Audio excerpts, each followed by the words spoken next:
O sino da igreja de Juazeiro tilintava com solenidade naquela manhã abafada.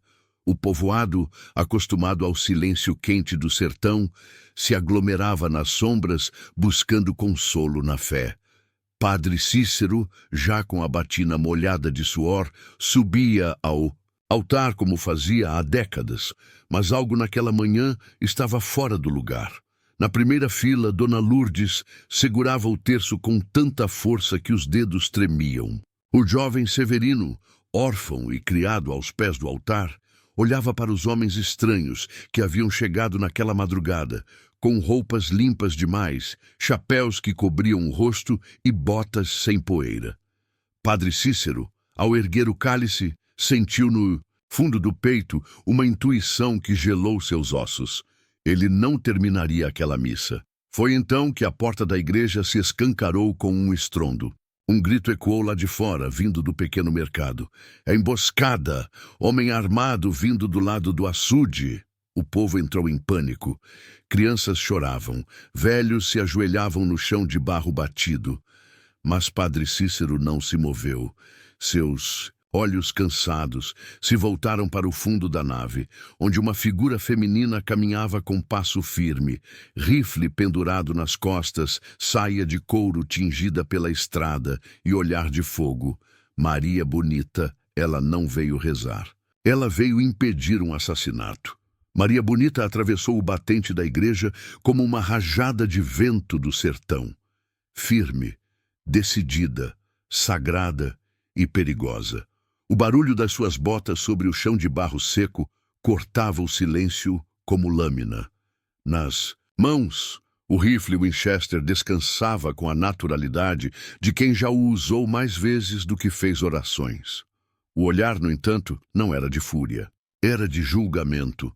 Padre Cícero ainda segurava o cálice no alto, mas seus olhos agora estavam fixos na figura da mulher que os poderosos temiam e os pobres idolatravam. O tempo parecia ter parado ali. Um segundo de eternidade. Foi então que tudo aconteceu de uma vez. Um estampido ecoou de fora da igreja. A bala veio rápida, certeira, mirando o peito do padre. Mas o velho Cícero não caiu. O projétil ricocheteou em algo que ninguém conseguiu ver direito, um brilho metálico entre as dobras da batina, e se perdeu na parede de barro atrás do altar. O povo gritou. Gente se jogou no chão. O crucifixo balançou. Maria Bonita já estava com o rifle no ombro. Em um só movimento respondeu ao disparo. O estalo do tiro dela foi seco, limpo, definitivo. Lá fora, um grito. Um dos homens de chapéu limpo tombou no chão como um fardo de algodão. Padre Cícero, calmo, abaixou lentamente o cálice e disse: Ninguém toca no que Deus protege.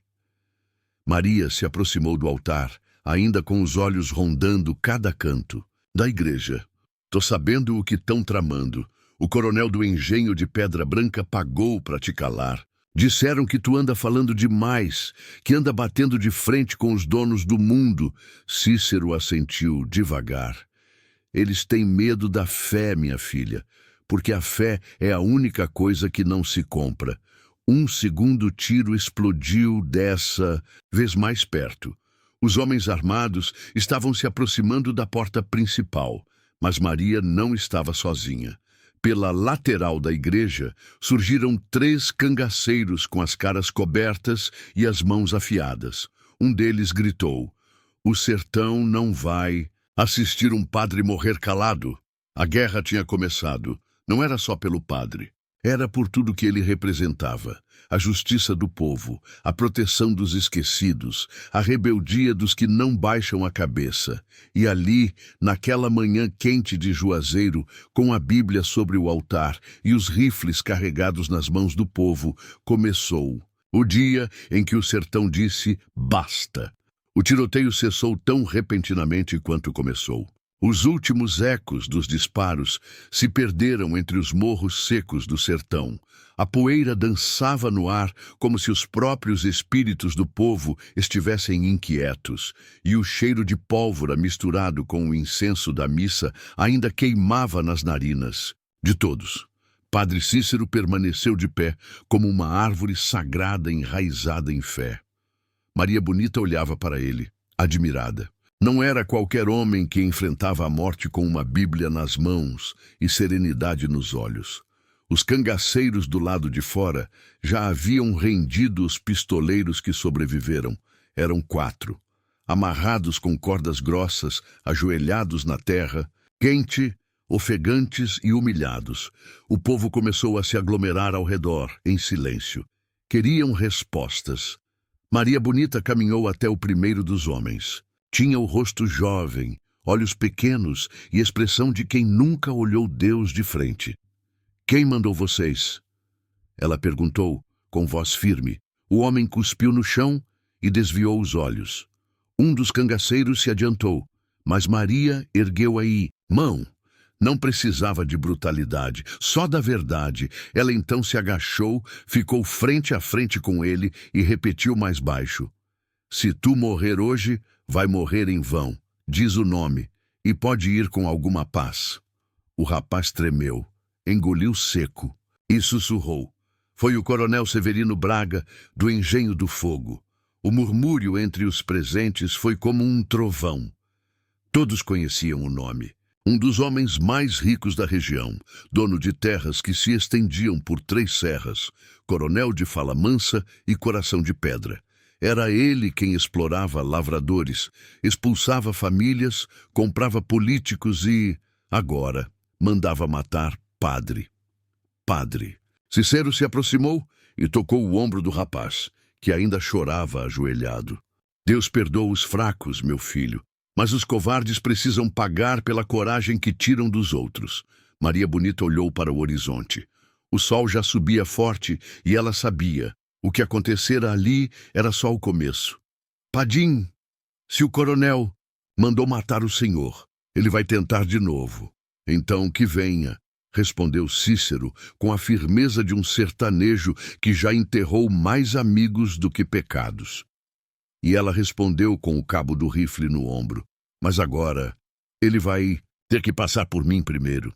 Naquela manhã, o povo de Juazeiro viu 2 santos de carne e osso se unirem, um com a palavra, o outro com o facão. E juntos eles iriam enfrentar o inferno do sertão. No coração do sertão, o Engenho do Fogo rugia como uma besta viva. Suas chaminés vomitavam fumaça preta dia e noite, e os gritos dos trabalhadores se misturavam ao barulho incessante das moendas. No alto da casa grande, de janelas cerradas e alma trancada, o coronel Severino Braga recebia a notícia da falha dos pistoleiros. Um homem gordo, de olhar vazio e cigarro eterno no canto da boca, Severino era o tipo de sujeito que não gritava, sussurrava, e os que ouviam seus sussurros obedeciam tremendo. A notícia veio por boca de um vaqueiro apavorado. "Não deu certo, coronel. A bala bateu no peito do padre, mas parece que tinha alguma coisa por baixo. E... Maria Bonita." "Eu estava lá." A mão do coronel tremeu por um instante, mas ele disfarçou pegando o copo de cachaça. "A Maria Bonita", murmurou, como se saboreasse o nome com veneno. "Aquela diaba de saia." Ele se levantou.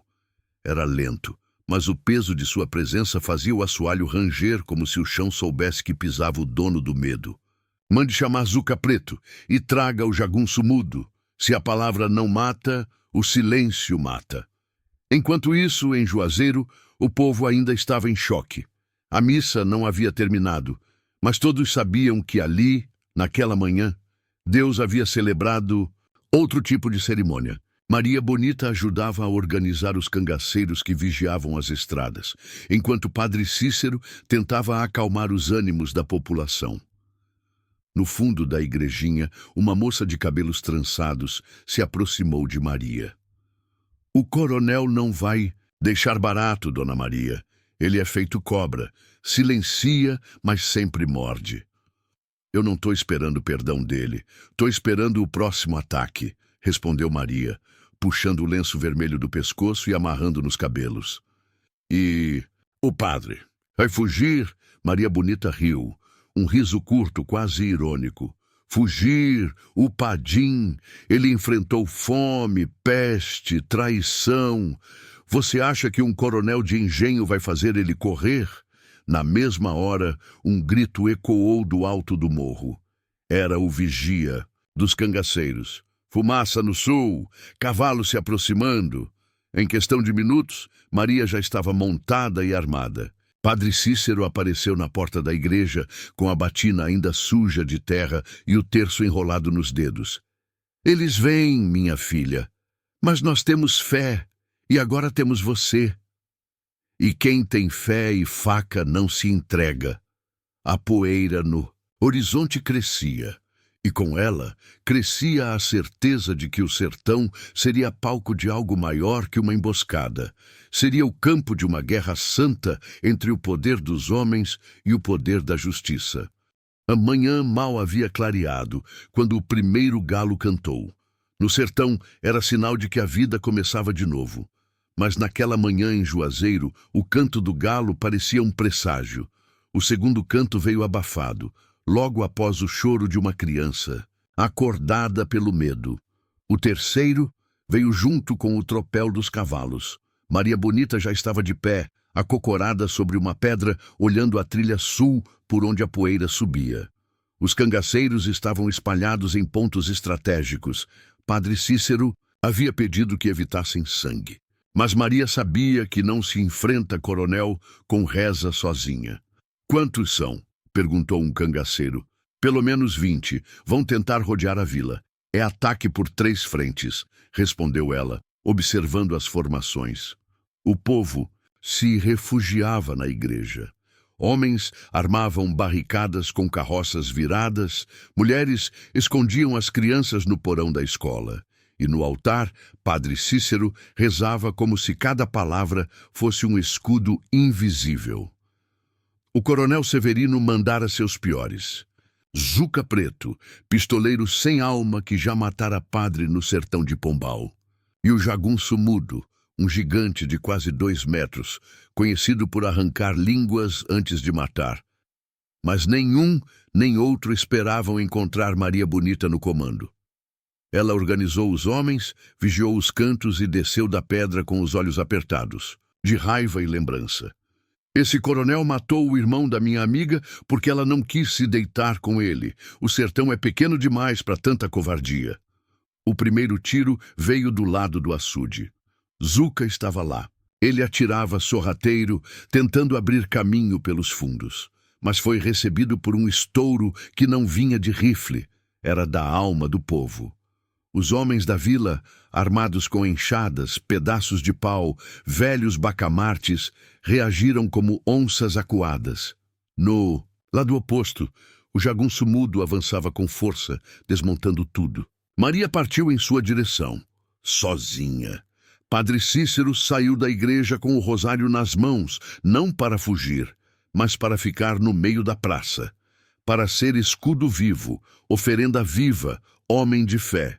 O tiroteio se intensificava, a poeira tampava o céu, e ainda assim, Maria Bonita, com sua faca em punho e a coragem de quem não teme inferno, avançou sobre o jagunço, e no sertão inteiro, naquele instante, ninguém ouviu canto de galo, porque o sertão prendia a respiração, e esperava para ver quem sobreviveria, a besta ou a santa de farda de couro. O Jagunço Mudo vinha como uma parede viva de ódio. Seus passos faziam o chão tremer. No rosto, nenhuma expressão. Só os olhos fundos e vazios denunciavam que ali dentro não havia alma, só obediência cega. Diziam que ele nunca falou uma palavra sequer na vida, e que todo som que produzia vinha da dor dos outros. Maria Bonita desceu da pedra. Tirou o rifle das costas, cravou-o no chão. Aquilo seria entre ela e ele, faca contra força, alma contra... Feira Tavila silenciou. Padre Cícero observava da porta da igreja, o rosário girando nos dedos, como se pudesse, com as contas sagradas, amarrar a violência que viria. Os tiros haviam cessado momentaneamente. Era como se até o tiroteio tivesse parado para assistir. O jagunço ergueu o machado. Sim, ele usava um machado curto, de cabo grosso, marca da sua brutalidade. Maria puxou a peixeira. O couro da empunhadura estava velho, gasto de tanto uso. Mas aquela faca já cortara o mal antes. E hoje faria de novo. Ele avançou primeiro, rápido demais para o tamanho. A lâmina zuniu no ar e por pouco não levou a cabeça de Maria. Mas ela já estava abaixada, girando no chão seco como cobra, golpeando o joelho dele com precisão. A faca rasgou, mas ele não caiu, nem gritou. Só rosnou, como bicho sem nome. Ela se levantou suando. O povo a cercava em silêncio, sem se aproximar. Era um duelo sagrado. O segundo ataque foi mais feroz. O machado quebrou um poste ao lado da padaria, fez voar pedaços de madeira como chuva. Maria se desequilibrou, caiu de lado. Ele veio para cima, mas a mulher do sertão é raiz. E raiz só morre se arrancada. Com a perna, ela desequilibrou o bruto. E ali, debaixo, com a faca firme, enterrou a lâmina no ombro dele, depois na barriga, depois... No silêncio, o jagunço caiu de joelhos. Não gritou, apenas parou, como se o corpo tivesse esquecido de viver. Maria se ergueu, ofegante, coberta de poeira, sangue e coragem. E quando olhou para o povo, não havia grito, nem aplauso. Em festa, só reverência. Padre Cícero aproximou-se devagar. Tocou o ombro dela com carinho. Não é pecado se defender da besta. Pecado é deixar o povo morrer calado. Maria respirou fundo. Ainda falta o coronel e o outro, o que atira por trás. Então que venha, o sertão já escolheu de que lado tá. E naquele instante, o sino da igreja tocou sem que ninguém puxasse a corda. Ao longe, a poeira se erguia como prenúncio de desgraça. Era o próprio coronel Severino Braga que vinha agora, à frente de 20 homens armados, montados em cavalos negros. Vinham rápido, no ritmo da raiva, da humilhação e da sede de vingança. A notícia da morte do jagunço mudo chegara como navalha em sua vaidade. Ele não aceitava ser desafiado e muito menos derrotado, ainda mais por uma mulher. Na vila, Maria Bonita não descansava. Tinha o olhar fixo na trilha por onde os cavalos vinham. Os cangaceiros estavam armados, mas ela sabia. O que viria agora não era mais um ataque. Era uma tentativa de massacre, um castigo exemplar. O coronel queria deixar marcas, queria que o sangue do povo avisasse os outros vilarejos a nunca se levantar. Mas o que Severino Braga não sabia era que o povo já estava de pé. Padre Cícero entrou na igrejinha e ajoelhou-se sozinho no altar. Tirou o rosário das mãos e colocou sobre o chão de barro batido. Ali, diante da cruz, ele fez a oração mais curta de toda a sua vida. Senhor, se for para eu morrer hoje, que morra em pé. Mas se for para esse povo viver, que minha morte não seja em vão. Do lado de fora, Maria reunia os moradores como quem prepara soldados. Ninguém vai obrigar vocês a lutar, mas se correr, o coronel queima até o último beco dessa vila. E se ficar, a gente vira pedra da história. Vão dizer que teve um povo que disse basta. Um silêncio. Depois, um velho lavrador ergueu a espingarda velha. Minha mulher morreu de febre porque ele fechou o posto de saúde. Eu fico. Uma moça com o rosto queimado do sol pegou a enxada. Meu pai morreu pagando imposto de terra dele. Eu fico. Uma fileira de gente foi se formando, cada um com o que tinha. Facão, pau, pedra, oração. A fé virou trincheira. Quando os cavaleiros do coronel chegaram à entrada da vila, viram o que não esperavam. O povo estava no meio da estrada. Homens, mulheres, velhos, até crianças de pau na mão. E à frente, Maria Bonita e Padre Cícero, um com a faca, o outro com o silêncio. Severino Braga parou seu cavalo, observou aquela muralha viva de sertanejos e gritou: "Tão dispostos a morrer por esse padre velho?" Maria deu um passo, os olhos ardiam. "Por ele e por tudo que o Senhor tirou da gente." Padre Cícero não disse nada. Apenas estendeu a mão e o povo atrás fez o mesmo. Uma única voz em uníssono. O sertão não se ajoelha. O coronel hesitou. O que era aquilo? Gente sem medo? Fé sem igreja? Faca sem patrão? E então, uma nuvem escura surgiu no céu. Um trovão distante. O tempo virava. O sertão respondia. A poeira dos cavalos se misturava às nuvens escuras, que avançavam pelo céu como uma procissão de trovões.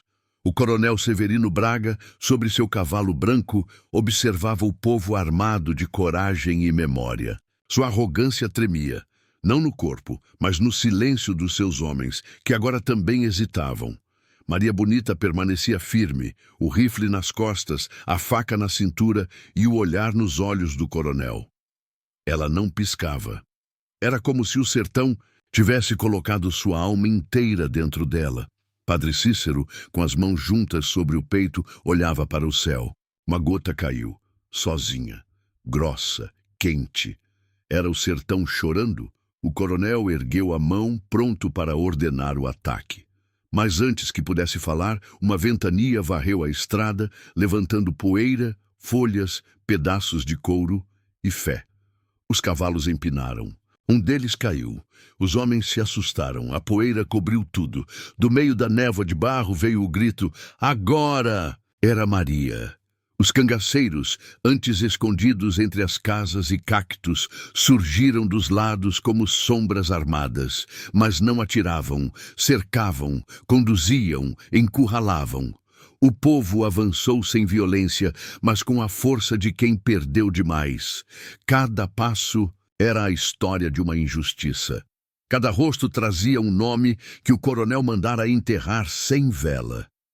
Os homens do coronel começaram a recuar. Alguns largaram as armas. Outros gritaram que estavam do lado errado. O coronel puxou o revólver. Apontou para Maria.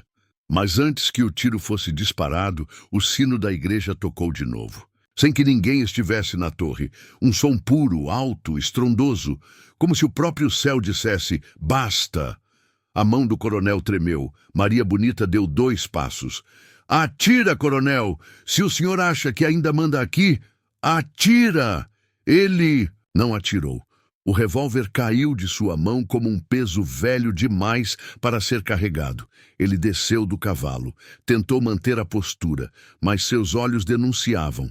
Ali, diante de uma mulher de couro e de um padre de joelhos, ele perdeu tudo. Isso aqui é rebelião, sussurrou mais para si do que para os outros. Padre Cícero então se aproximou, pousou a mão sobre o ombro do coronel e disse: não é rebelião, é renascimento. A chuva começou, primeiros pingos, depois enxurrada. O povo não fugiu.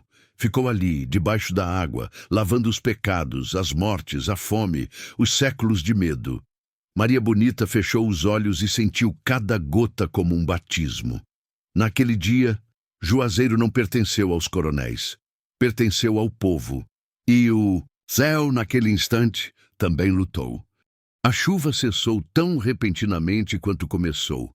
O chão de barro, ainda molhado, fumegava sob o sol que ressurgia, tímido, como se pedisse licença. O coronel Severino Braga estava de joelhos, o rosto manchado de terra, suor e vergonha. Seus homens tinham desaparecido.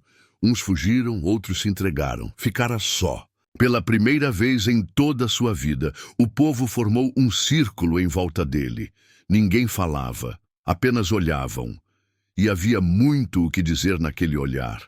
A morte do filho, a terra roubada, a fome imposta, a voz calada. Maria Bonita andou lentamente. Até ele. Parou a 2 passos, com a faca ainda na cintura, mas as mãos vazias. Se fosse outro tempo, coronel, o senhor já estaria enterrado com os bois. Ele não levantava os olhos. Mas hoje, quem decide não sou eu, é o povo. Ela virou-se para os presentes. O que fazemos com ele? Murmúrios começaram a subir. Uma senhora, de véu simples e olhar gasto, foi a primeira a falar. Ele matou meu irmão porque a gente não quis vender a roça. Um homem com o braço enfaixado completou. Minha mulher morreu no parto porque o coronel mandou fechar o armazém. Padre Cícero se aproximou. Pegou o rosário que estava no chão da igreja e o enrolou nos dedos outra vez. A justiça dos homens é feita com sangue, a de Deus com consciência. O coronel levantou a cabeça. Pela primeira vez, falou com sinceridade. Eu não tenho mais terra, nem casa, nem nome. O que vocês querem de mim agora? Maria Bonita encarou-o. Queremos que veja, que viva, que ande por essas estradas e olhe nos olhos de quem o Senhor destruiu, que ouça cada nome, cada lamento, e que carregue isso até o fim. Um silêncio mais pesado que o céu se formou. Padre Cícero deu um passo à frente. Se formos matar todo homem que causou dor, não vai sobrar pá para tanto enterro. O inferno é viver com o peso do que se fez. O povo concordou. O círculo se abriu. O coronel ficou de pé, tremendo. Maria Bonita virou-se de costas e começou a caminhar. Vai, coronel, mas nunca mais volte com as mãos sujas. Se voltar, não vai ter oração que o salve. Ele andou, sozinho, sem cavalo, sem chapéu, sem honra. O povo olhou Maria e viu nela o que nunca tinham visto em nenhum coronel. Justiça feita com coragem, não com poder. Padre Cícero levantou as mãos. Hoje Juazeiro foi lavada, mas ainda há muito sertão para limpar. E os olhos de Maria Bonita se voltaram para o horizonte. Ela sabia. O sertão não dormia mais. Passaram-se 3 dias desde a queda do coronel. O sol voltou a reinar no céu seco. O chão, agora firme e limpo pela chuva, parecia outro. O mercado reabriu. A igreja encheu-se de fiéis, e até o açude, antes esquecido, refletia uma paz que Juazeiro não conhecia há anos. Mas havia algo mais no ar. Era como se o sertão respirasse aliviado. Padre Cícero caminhava pelas ruas com passos lentos, mas firmes. Crianças o seguiam, rindo e correndo. Homens e mulheres o cumprimentavam com respeito e gratidão. Ele nada dizia, apenas sorria com os olhos. Maria Bonita permanecia ali, diferente, sem pressa de partir. Talvez porque, pela primeira vez, sentia que a luta não exigia só faca, mas também esperança. Ela se encontrava sentada no alpendre da escola, observando a vila com olhos distantes. Um menino se aproximou com um papel amassado nas mãos. Dona Maria, fiz um desenho da senhora. Ela pegou o papel com cuidado. Era um rabisco tosco, uma mulher segurando uma faca numa mão e um terço na outra. Ela riu. Pois é, nunca pensei que um dia ia segurar os dois. Nesse instante, os sinos da igreja tocaram sozinhos pela 3ª vez. Um som forte, limpo, que atravessou o ar quente como uma profecia. Padre Cícero, que estava dentro do templo, caiu de joelhos. Seus olhos se encheram de lágrimas. O povo está pronto. E eu posso descansar. Maria correu até ele, encontrou-o ajoelhado com um sorriso calmo no rosto. O que houve, Padim? Não se assuste, minha filha. É só que às vezes Deus fala bem baixinho, e hoje ele disse que posso ir. Maria segurou sua mão. A gente ainda precisa do Senhor. Não precisa mais. Agora tem você. Naquela noite, sob um céu de estrelas tão grandes quanto o silêncio, Padre Cícero adormeceu. Sem dor, sem doença, só fé. No dia seguinte, Juazeiro parou. O povo inteiro desceu a rua de terra com velas nas mãos. Maria Bonita liderou a caminhada. Pela primeira vez sem arma, apenas com o terço que ele deixara no altar. O corpo foi sepultado ao lado da igreja. Sobre a lápide, apenas uma frase. Aqui jaz o homem que ensinou o sertão a não se calar. Maria partiu naquele mesmo dia. Ninguém soube para onde. Mas dizem que, vez ou outra, uma figura de saia de couro é vista entre vilas e estradas, perguntando por injustiças, carregando faca e fé. E que o último milagre de Juazeiro não foi a chuva, nem a redenção do coronel. Foi fazer o povo acreditar que podia lutar.